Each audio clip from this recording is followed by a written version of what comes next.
What's up YouTube? It's your boy Noah and we're back with another video. Let's get it. You guys know it was a super exciting weekend because Playboi Carti finally dropped his second studio album, Whole Lot of Red, after 2.5 years of just hyping it up with all these snippets and leaked songs. The only official release we got from Carti this year other than his Flex Up feature was his song At Me, which had super mixed reception. A lot of fans didn't like it, so there was a lot of uncertainty going into this album, but I really had a feeling he was going to completely switch up his sound just from things he said describing the album as alternative and psyched out. We don't have as much Pierre Bourne on here as on Carti's other albums, but there's a lot of new producers like Art Dealer on a lot of tracks and Filthy and the Collective working on Dyin, so it really hinted that Carti was going to go with the new sound. The first song, Rockstar Made, I actually really like. I think this song's pretty catchy. It has some super electrifying synths, some really hard 808s, and I think Carti definitely matches the energy. I love all his vocal inflections, especially on the second verse. I don't think this song's as memorable as his other intros like Long Time and Location, but I do think it's a solid start to the album and it's gonna go hard as fuck live. The next song, Go to the Moon, I also mostly enjoyed. I think just having Kanye West and Playboi Carti on the same song, who are two completely different artists,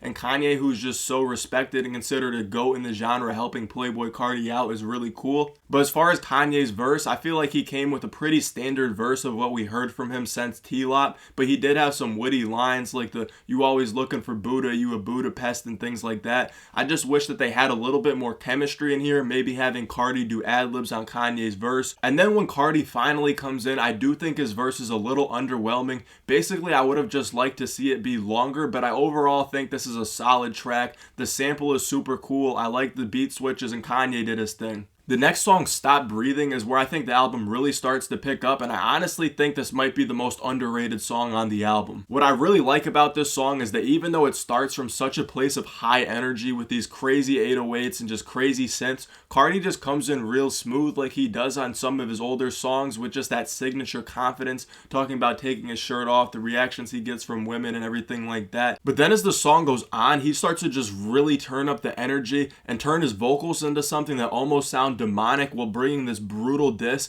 and I just think this song is going to go absolutely crazy live. There's going to be insane mosh pits. It kind of reminds me of a song like R.I.P. but with even more edginess. I also like the next song, Beno, a lot. He kind of goes with more of a pop trap sound with the producer Lil 88 that kind of reminds me of beats like on Uzi's Eternal Take. This one's definitely more lighthearted, but I think he really floats on the beat well, and the hook on this song is probably one of the most memorable hooks on the album. I like how he shouts out his son and his sister, even though it's kind of funny with everything that transpired over the weekend with Iggy, but I still think this is a really good track. The next song, Jump Out the House, is one of the few songs on this album that overall I really don't enjoy. This is one of two Richie South beats on this, and I think the beat goes absolutely stupid, but really kind of carries the song. I don't think Carti adds too much to it. Sometimes when he gets super repetitive, it's tasteful, but here I just don't think it really contributes enough to the track. I think the next song, Metamorphosis, kind of revives it, but to me that song's a mixed bag as well. I really like Cudi's vocals with the humming in the background. I think they pair nicely with Carti's ad-libs and Carti's vocal performance. There were a few times in the track where Carti really pushed his vocals into this kind of screechy rock star sound. At times the sound was tasteful, but sometimes it was just too much, and I think the track kind of dragged out. A lot of the songs on the album I wish were longer, but this one I think could have got to Cudi's verse a little bit quicker. And then on Cudi's verse, I think it's a decent verse, but his delivery on it's kind of weird at some points. He kind of slurs his lines, and I don't feel a ton of chemistry between him and Carti, but overall I think it's a decent track. The next song, Slayer, we get more of that pop trap vibe like we kind of had on Beno. I think Uzi again would be great on this, and it kind of reminds me of an Eternal Take like beat. But I do think Carti crafted some really catchy bars on the song, especially in the second verse. His flow's super smooth throughout. I think it's a very enjoyable track. The next two songs, No Sleep and New Tank, I mostly enjoy. I think these songs are super energetic. They definitely fit his rockstar vibe that they're going for and would be great in concert. My only gripe with both of these songs is that, like some others, I think they're just both too short. Both roll in about 1.5 minutes, and I think could have benefited from an extra verse, especially New Tank. I think that hook on that song was just so catchy. I'm saying, I robbed in the bank, they thought I was gay, all that. Super funny, memorable lines. I wish he repeated that hook again at the end, and it would have just made that song more memorable overall. But the production on both songs go hard, and I think would be perfect for a live setting. The next song, Teen X, has been getting a lot of hate, but I actually love that song as well. I think Molly Raw crafted a really nice earworm with those high-pitched bells that he has going for the melody. The beat's absolutely insane, and then Carti just pushes his baby voice to the absolute max of the limit he can. This song is definitely very repetitive, with him kind of just singing or even squealing about codeine and ecstasy. But with him and Future collabing, I think they really complement each other well. Future just comes in really smooth with a similar flow to Carti. This song's kind of gimmicky, but I think if you really get into it, it kind of gives you that euphoric feeling that they're going for. The 11th track, Me, is another song where I liked but also was not thrilled by. I think it has a really hard-hitting beat, but it suffers from not having a hook, which makes it a little bit less memorable. And I think some of the things with the mixing are kind of off, where the bass really drowns out Carti's vocals and other parts of the melody and the beat. However, I think Carti really raps on this in the traditional sense much better than he does on other tracks, which you have to applaud. He told us that coming into this album he was trying to really prove that he can rap, and I think this song is a step in the right direction that later in the album he takes even further and starts to just really come with some bars. The 12th song, Vamp Anthem, is where I think the album starts to really pick up in terms of quality and consistency, and I think if he had started the album here, it would have been a lot better received by a lot of people. From the start, this song just has a crazy sample that sounds straight out of a vampire movie, which was definitely Carti's intention. I think they actually sampled Bach on this, and like I said, how Carti started really rapping on Me and songs like Stop Breathing.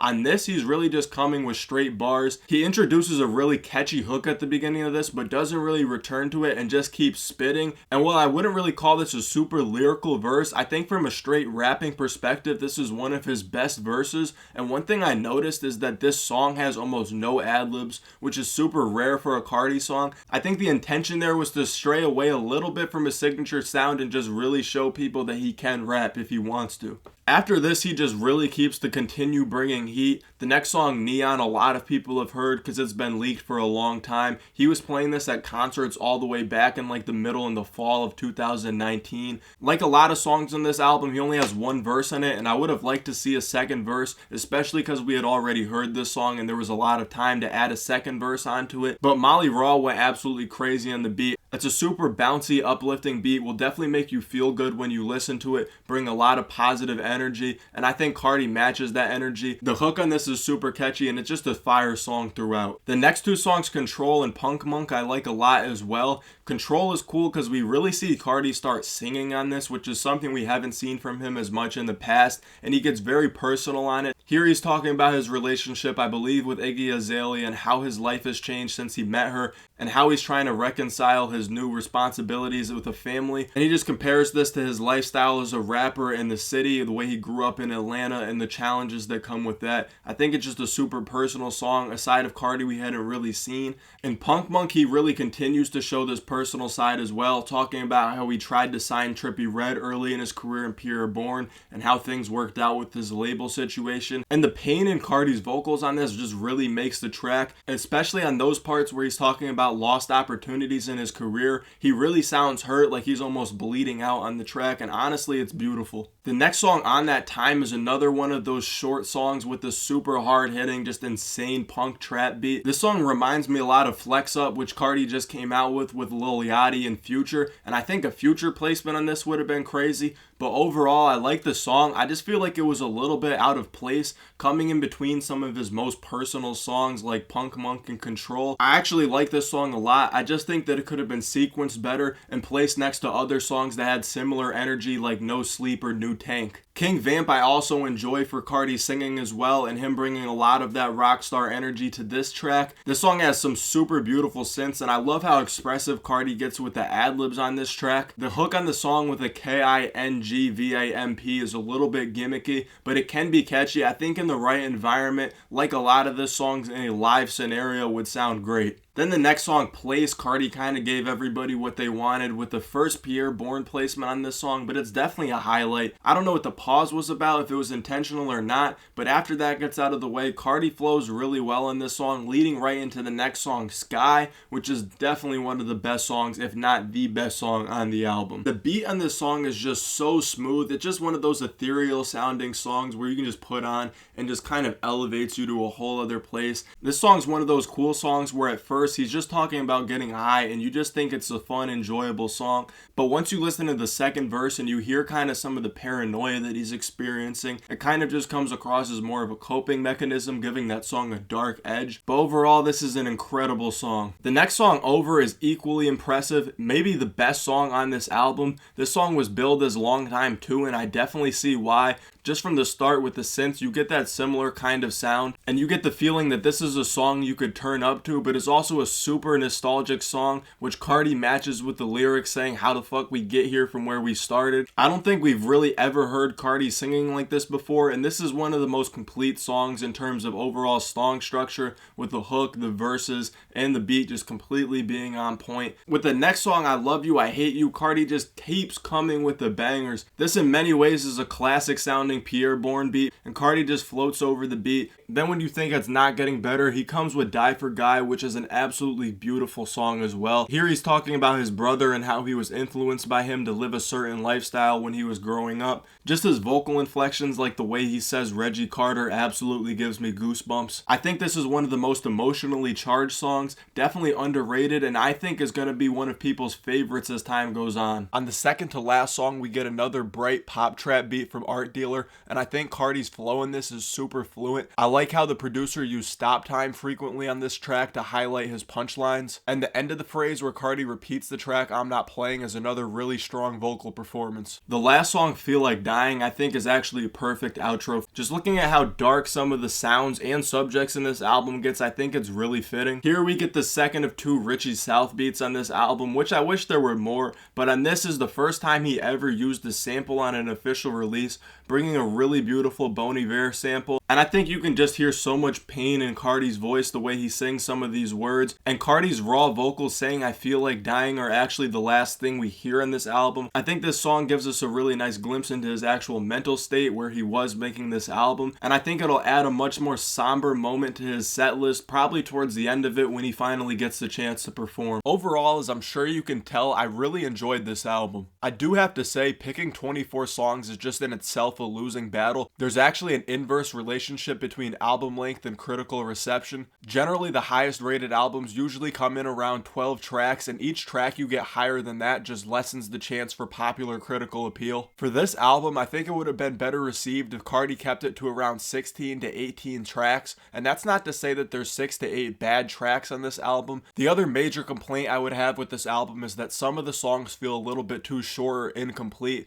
The one thing that this does help with is that with each song being so short, the overall run length of the album isn't too long despite it being 24 tracks. However, I think a lot of these tracks could have benefited from having a more complete song structure, perhaps having more developed intros and outros, bridges, or just repeating these catchy choruses or adding a second verse. I also think Carti is an artist that thrives on collaborations, and adding some features to this track list would have been an easy way to extend some of these songs. The one thing I really enjoy about this album is that Carti was able to give us something fresh and really go in on his own vision instead of just feeding the fans what they think they want. I do see a lot of people blaming the label for whatever flaws there may be on this album, saying that they wouldn't let him release popular leaks and pushed for this new punk sound, and that's definitely what we got. We have a lot more abrasive beats on here, and Carti just uses crazy vocal inflections throughout the whole project and really uses his ad-libs more for emphasis and accents rather than just kind of melding into part of the beat as he did on a lot of Die Lit and Pierre Bourne production. However, I don't really see why his label would have pushed him to do a more experimental sound that may not resonate with fans.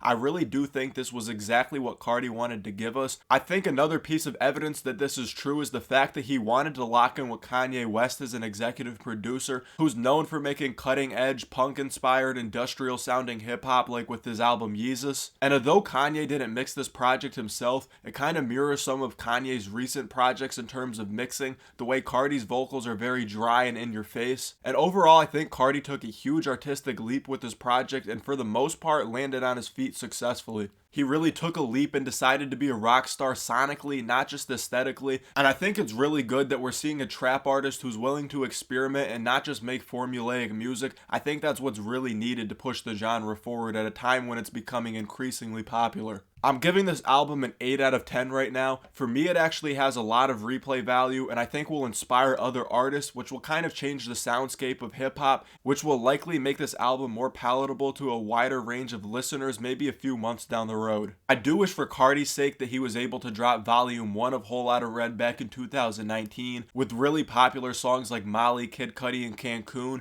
and then come back in 2020, take his time and really give us a more developed, concise Whole Lotta Red. But that opportunity is coming by. This is the era that Carti's in, and this is the project he gave us now, and I love it. Let me know what your thoughts are though down in the comments below. If you enjoyed this video, make sure to hit subscribe and turn on those notifications so you don't miss any more videos. We appreciate all the love. Whole Lotta Red, we out.